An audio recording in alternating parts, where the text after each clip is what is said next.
사도행전 17장 11절에서 15절 말씀을 통해서 베레아 선교, 이런 제목으로 은혜를 사모하도록 하겠습니다. 우리가 어려워도 선교는 해야 될까요? 선교는 해야 되죠. 초대교회와 비교하면 우리가 더 나을까요? 초대교회 때가 나았을까요? 우리가 더 훨씬 낫다고 할 수 있습니다.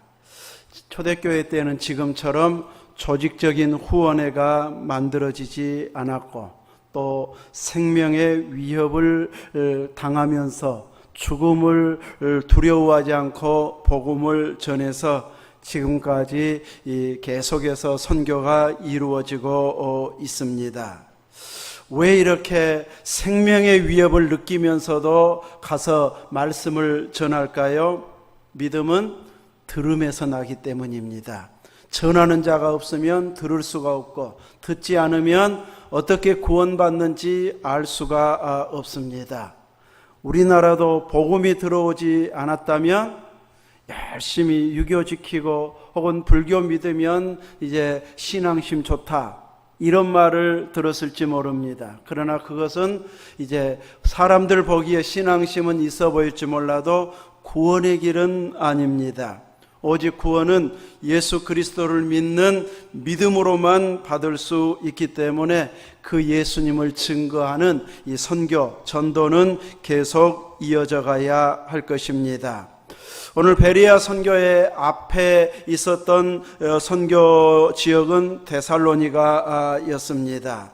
앞부분 17장 1절부터는 데살로니가 지역에서 선교했던 활동들을 언급하고 있는데, 바울과 바나바가 구브로 섬에서 열심히 선교해서 많은 역사를 일으켰고, 이제 또다시 가기 위해서 이제 선교를 떠나려고 했을 때 이제 마가를 데리고 가야 되느냐 아니냐, 이 마가로 인해서 다툼이 벌어졌습니다. 원래 1차 전도여행 때 마가와 같이 갔었는데 선교하기가 너무 어렵고 힘드니까 중간에 그냥 돌아와 버렸어요. 그래서 나머지 선교하는 사람들의 힘이 빠지고 낙심이 되고 이렇게 지치게 되어졌는데, 이제 달라졌다고 바나바는 데리고 가자고 그러고, 아마 자기 조카이니까 훨씬 더 깊이 알았을 것이고 많이 대화를 했었기 때문에 아마 그가 새로워졌다는 것을 받아들일 수 있었을 것입니다. 그러나 바울은 그때 너무 실망을 했었는지 절대 마가는 안 된다, 나중에는 이제 그 마가를 데리고 오라고 하면서 그를 인정하고 있지만 2차 전도 여행 갈 때까지만 해도 바울은 마가와 함께 가고 싶지 않은 이런 마음 때문에 바나바와 싸워가지고 선교지가 나눠져 버렸습니다. 근데 이제 우리나라 급한 성격은 싸우고 나면은 나 안에 이제 이래버리기가 쉬운데, 이들은 안 하는 것이 아니라 아예 선교팀이 두 팀이 돼버렸어요. 두 사람은 싸웠는데 하나님 입장에서는 손해예요, 아니에요? 손해가 아니에요. 양쪽으로 다 선교가 가지고 이런 식으로 역사를 해서 2차 전도 여행을 아시아 쪽으로 가려고 했다가 성령께서 막으시고, 환상 중에 마게도니아 사람 한 사람이 와서 우리를 도우라, 이걸 보면서 마게도니아로 가서 전도하라는가 보다 하면서 갔었는데, 그 첫 성이 빌립보였습니다. 그 빌립보 성에서 루디아, 혹은 영어로는 리디아라고 하는 이 자주장사, 염색을 하는 사업가를 만나서 그 집에서 복음을 전하면서 교회가 세워지게 되고, 시기에서 바울을 또 감옥 보냈는데 간수장이 거기에서 예수님을 믿는, 착고가 다 풀려버릴 만큼 지진이 일어나서, 그래서 죄수들 도망간 줄 알고 자결하려고 했다가 우리가 여기 있다 하니까 이제 어떻게 하면 우리가 구원받겠습니까 하면서 예수님을 믿으라는 말에 온 식구들이 함께 예수님을 믿어서 이 빌립보에서 루디아, 간수, 또 그 가족, 이렇게 많은 사람들이 예수님을 믿게 되고, 빌립보서에 보면 감독들과 집사들에게, 성도들에게 편지하노니 하는 걸 보면 아주 규모가 있는 이런 교회로 성장했던 것으로 보여집니다. 그리고 나서 이제 데살로니가로 오기 전에 암비볼리, 아볼로니아로 거쳐서 데살로니가에 왔는데, 암비볼리, 아볼로니아는 뭐 성경에 자세하게 언급은 하지 않지만 이제 우리가 터키에 가서 보면 그 지역에도 기념비가 될 만한 이런 것들이 세워져 있는 걸 보면 지나가면서 다 선교하고 지나갔던 것으로 보여집니다. 그리고 이제 이 데살로니가에 이르러서 새 안식일의 성경을 가지고 강론했다. 2절에 이렇게 말하고 3절에서는 뜻을 풀어서 이제 그리스도에 대해서 설명을 하면서 그 그리스도가 예수님이었다. 이것을 이제 적용시켜 주고 있습니다. 실질적으로 바울과 실라가 복음을 전했던 것은 이 기간은 이 새 안식일만 전했으면 3번이고 그 중간에 계속 전했으면 한 21일 사이에 이렇게 복음을 전했다고 할 수 있을 것입니다. 자, 이런 상황에서 유대인들이 시기해 가지고 바울의 일행들을 쫓아내게 됩니다. 그래서 더 이상 데살로니가에서 복음을 전하고 쫓겨나듯이 가가지고 베레아, 오늘 읽은 베레아 도시에 가서 복음을 전하게 됩니다. 오늘날로 말하면 데살로니가는 지칼시 정도 되는 큰 도시이고 이제 베레아는 조그만 소도시라고 할 수 있는데 이제 많이 막 번창해가는 마게도니아의 수도라고 할 수 있는 데살로니가에서는 또 유력한 자들, 방해자들도 많아가지고 계속 복음을 전하지 못하고 이렇게 데살로니가에서 베레아로 옮겨지게 되어졌습니다. 오래 전하지는 못했어도 나중에 데살로니가전서 1장에 보면 데살로니가 교회는 이제 마케도니아에서 이제 각처에 좋은 소문이 난 이런 교회였다. 본이 되는 교회였다. 믿음과 사랑과 소망이 있는 이런 교회였다고 증거하는 걸 보면 이제 선교하는 선교팀은 떠나갔어도 그때 말씀을 받았던 자들이 자기들끼리 열심히 모이고 기도하고 성경 연구하고 하면서 교회를 크게 부흥시켜서 그 마게도니아 지역에 본이 될 만한, 모델이 될 만한 이렇게 중심교회로 소문난 교회가 되어질 만큼 부흥했습니다.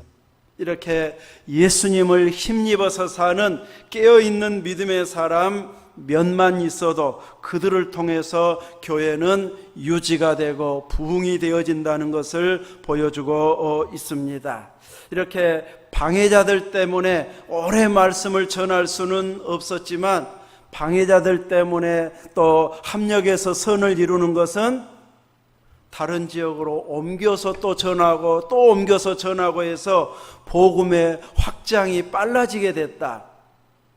이것 하나는 또 이제 합력하여 선을 이룬 부분이라고 할 수 있습니다. 그러므로 환경이 이렇게 어려워져서 힘들어져서 못하겠네가 아니라 그 환경 속에서도 계속 감당하면은 오히려 합력하여 선을 이루는 더 속도가 빨라지게 해서 많은 지역이 복음을 받는 이런 계기가 되도록 하나님은 역사해 주시기 때문에 어렵다고 물러서고 포기해버리고 움츠려드는 것이 아니라 계속 성령께서 열어주시는 대로 감당하면 이렇게 놀라운 지역으로 확산되어진다는 것을 보여주고 있습니다. 이제 이 베레아 사람들은 오늘 본문에 있는 것처럼 11절에 보면 데살로니가에 있는 사람들보다 더 너그러워서, 대도시 사람들은 많이 달아져 있고 또 욕심들이 있습니다. 자기 이속 챙기려고 하는 이런 부분들이 있습니다. 대도시는 돈 없으면 못 살고 또 여러 가지 갖추어지지 않으면 힘들어져 버리니까 훨씬 더 자기 중심으로 많이 흘러가게 되어지고 인간적인 냄새도 참 많이 납니다. 로마가 통치하던 이런 시대에 이제 이들을 쫓아낼 수 있는 방법을 잘 알고 있습니다. 그래서 막 소요를 일으켜버려요. 이제 이 식민지 하에 있으면서 소동이 일어나면은 막 군사가 동원이 되고 또 이제 철저하게 조사가 들어오는 이런 상황이 되어져서 다른 활동을 못하게 급하게 막아버릴 수 있는 이런 것을 알고 막 일부러 소동을 일으켜가지고 더 이상 전할 수 없는 환경을 유대인들이 만들어버립니다. 그래서 어쩔 수 없이 이제 베레아로 오게 되어졌는데, 이제 이 베레아 지역에서는 너그러웠다. 데살로니가 있는 사람들보다 너그러웠다. 그럼 너그럽다는 말이 무슨 말인가? 그 말 뜻을 잘 이해 못해도 성경은 그 뒤에 자세하게 설명을 해주고 있습니다. 더 너그러워서 나타난 결과가 11절에 간절한 마음으로 말씀을 받고 이것이 그러한가 하여 날마다 성경을 상고함으로. 너그럽다. 전에 개역성경에는 더 신사적이어서 표현했는데 그 말 뜻은 간절한 마음으로 말씀을 받고 이것이 그러한가 하여 성경을 날마다 상고했다. 설교하다가 보면 원고에 있는 것은 괜찮은데 원고에 없는 것을 순간 생각나갖고 하다가 보면은 잘못 적용하기도 하고 틀리게 말할 때도 막 가끔 있어요. 막 말이 이름도 막 바꿔서 말해버릴 때도 있고, 다른 것하고 막 겹쳐가지고 착각해가지고 똑같은 것으로 막 이렇게 전해버릴 때가 있어요. 그래서 나이가 들어간 게 저러네, 막 이제 이렇게 이해해버릴 수 있지만 목사님 돼갖고 틀리게 말하네 이래버리면 이제 곤란해지겠죠.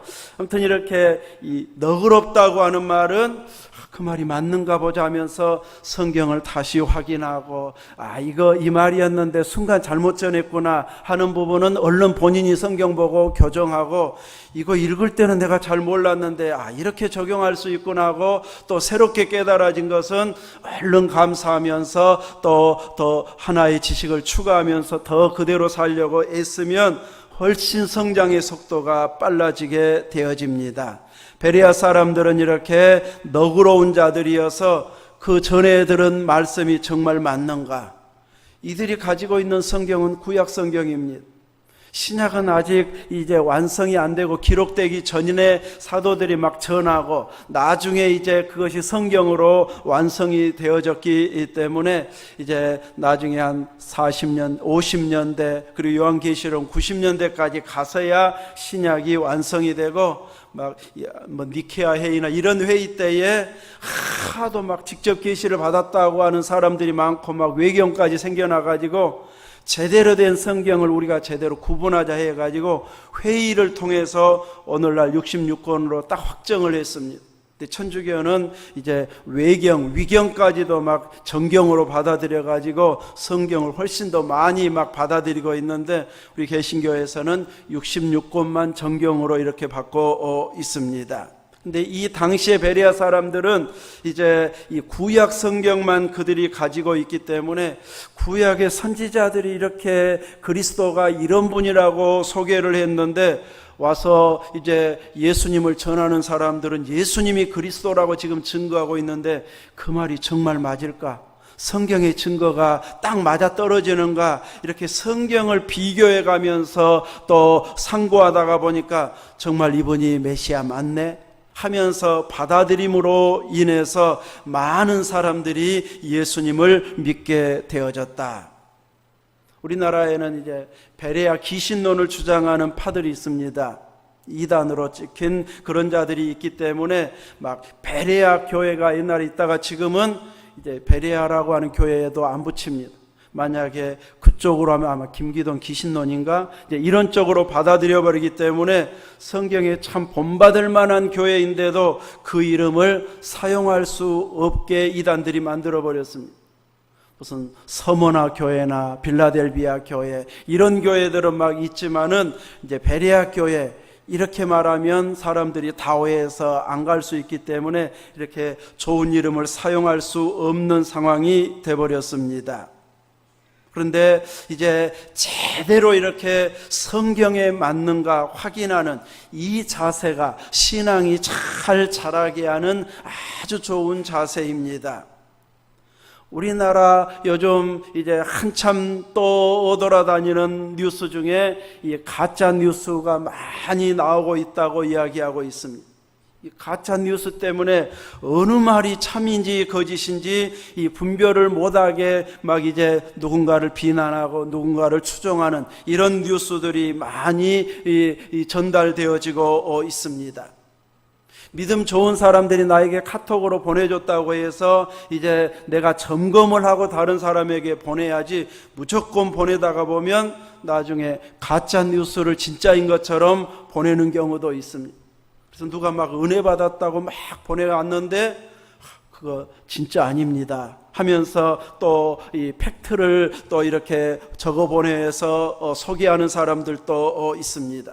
뭐 대표적인 것 중에 하나가 미국의 어느 큰 교회 목사님이 이제 부임을 했는데, 부임 날짜가 돼도 그 목사님이 안 와가지고 이제 이 뭔 일인가 하고 막 술렁술렁했는데, 어느 거지 같은 모양을 한 분이 자기가 그 담임 목사라고 해가지고 놀랬다. 근데 정말로 그분들이 신앙이 있는가 없는가 보려고 거지 모양을 하고 그 지역에서 이제 며칠 동안 막 지내고 교회도 와보고 막 그랬는데 자기를 안 받아들이더라.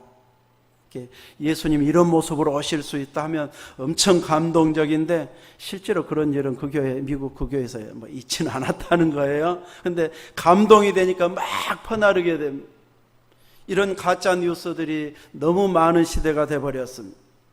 제가 5.18 때 광주에서 고3 고등학교를 다녔던 때였는데, 광주에서 그렇게 많은 사건들이 벌어졌는데 신문을 봐도 제대로 보도한 신문이 없지, 라디오를 들어도 한마디 언급도 하지 않지, TV 뉴스를 봐도 제대로 전하지 않고 폭도라고만 전하지. 이러다 보니까 이제 나도 모르게 뉴스는 진짜는 말 안 하더라. 힘들고 어려운 상황에서는 자기들 정부 유리한 쪽으로만 이야기하더라 해가지고 이제 아무리 뉴스로 막 누가 나쁘다고 해도 지내봐야 알아. 좀 지내봐야 사실이 이제 확인돼. 그러고 이제 뉴스들을 그대로 100%는 안 믿는 이런 모습들이 딱 생겨버렸습니다. 그러다 보니까 이제 누가 뭐 빨갱이니 또 공산당이니, 김대중 대통령도 막 항상 빨갱이라고 막 그랬어요. 대통령 되기 전까지는. 그럴 정도였어도 우리 쪽에서는 하도 5.18 때 많이 겪어버려가지고 뉴스는 그렇게 전해도, 언론에서 그렇게 말해도 우리는 다 안 믿어.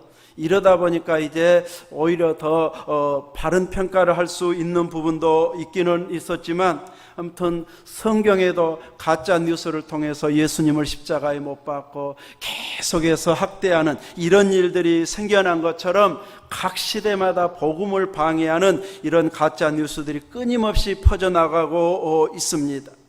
그래서 우리에게 소식 들려주는, 주변에서 말해주는 상당히 많은 소식들은 사실인 경우가 있고 가짜인 경우가 있고 잘못 전해가지고 오해하게 만드는 이런 경우도 있습니다. 그래서 우리들은 누군가가 우리에게 전해주는 이런 말들을 그냥 받아들이기보다는 사실인가 확인해보는 자세가 필요합니다. 그래서 대부분 신문이나 뉴스도 자세하게 들어보면 이럴 것이다 하고 추측하는 보도가 많이 있는데, 이 추측의 보도는 아직은 사실은 아닙니다. 실은 그런 것처럼 만든 것이지. 그래서 추측성 보도는 이제 조금 지켜보자 하면서 그냥 무조건 받아들이면 안 되는데, 내가 들은 이야기 중에서도 상당히 이런 추측으로 말해주는, 전달해주는 이런 상황들이 있기 때문에 정말인가 내가 직접 사실을 확인해 본 뒤에 믿으리라 해야 되는데, 확인해 보지도 않고 나한테 기분 나쁜 이런 안 좋은 쪽으로 전달해 주면 그대로 믿어버리는 경향이 있습니다.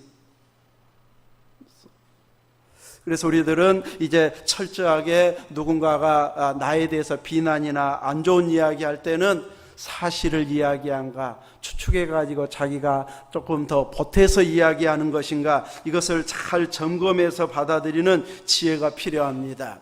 베레아 사람들은 이렇게 늘 너그러운 자세로서 그냥 다 받아들이는 것이 너그러운 것이 아니고, 말씀을 받을 때는 간절히 받고, 받은 말씀, 은혜의 말씀이 진짜 성경이 그렇게 말했는가 또 다시 가서 확인하고 성경을 상고해 보니까 정말이네 하고 확실하게 믿는, 이런 믿음으로 말미암아서 믿는 사람이 많아졌다고 말하고 있습니다.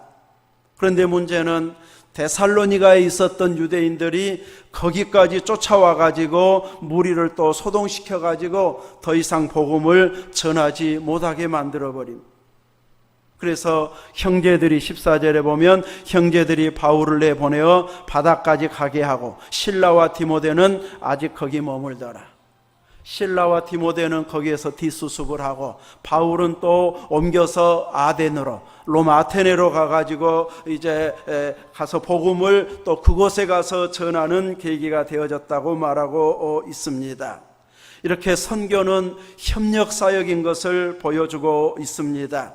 바울과 실라 디모데처럼 전하는 자만 있는 것이 아니고 14절처럼 형제들이 바울을 내보내어 믿음의 형제들 중에 이제 전문적으로 이렇게 호위할 만큼의 지위나 돈이 있는 것은 아니기 때문에 이제 전문적인 사람들을 쓸 수는 없고 믿음의 사람들 중에 좀 건장하고 젊은 사람들이 호위해서 몸을 숨기기도 하고 또 이렇게 막아내기도 하면서 다른 지역으로 안전하게 이렇게 이동시키는 이런 일들을 하는 사람들도 있었습니다. 그들은 직접적인 선교사는 아닐지 몰라도 선교하는 바울과 실라가 효과적으로 복음을 전할 수 있게 이렇게 협력한 도움 주는 자라고 할 수 있습니다. 선교는 이렇게 협력해서 함께 이루는 것이지 선교사 혼자서 다 하는 것은 아닙니다.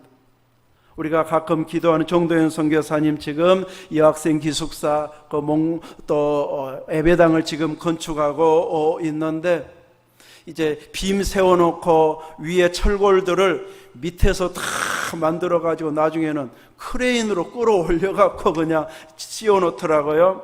그러고 나서 이제 지붕 입히는 거 보니까 양철판 그냥 입히고 있어요. 우리나라 같으면 스티로폴 이제 요즘은 한 200mm까지 이제 넣어야 이제 승인이 나오는데 옛날에는 막 50mm, 100mm 이랬었는데 지금은 막 200mm 이상을 쓰게 할 정도로 강화시키고 있습니다. 그런데 그 태국은 워낙 더운 지역이다 보니까 스티로폴 하나 넣지도 않고 그냥 양철판만을 위로 이제 지금 옮기고 있는데 그 기숙사에 있는 아이들 동원해 가지고 상당히 많은 작업을 하더라고요. 건축 일은 직접 못하니까 그 일은 이제 시키지는 않지만 나무 베고 옮기는 일, 또 벽돌 쌓을 수 있도록 그 현장으로 옮겨주는 일, 그런 일을 이제 시간 있을 때 공부하고 나서 이제 시간 있을 때에 그 일을 같이 돕고 하고 열심히 수고한 날은 막 소시지 파티를 해가지고 불에 구워서 먹는 이런 파티를 하는 것을 이제 보여주고 있는데 이런 부분들이 다 선교의 협력 사역인 것을 보여주고 있습니다. 우리는 모두가 다 선교사로서 다 갈 수는 없습니다.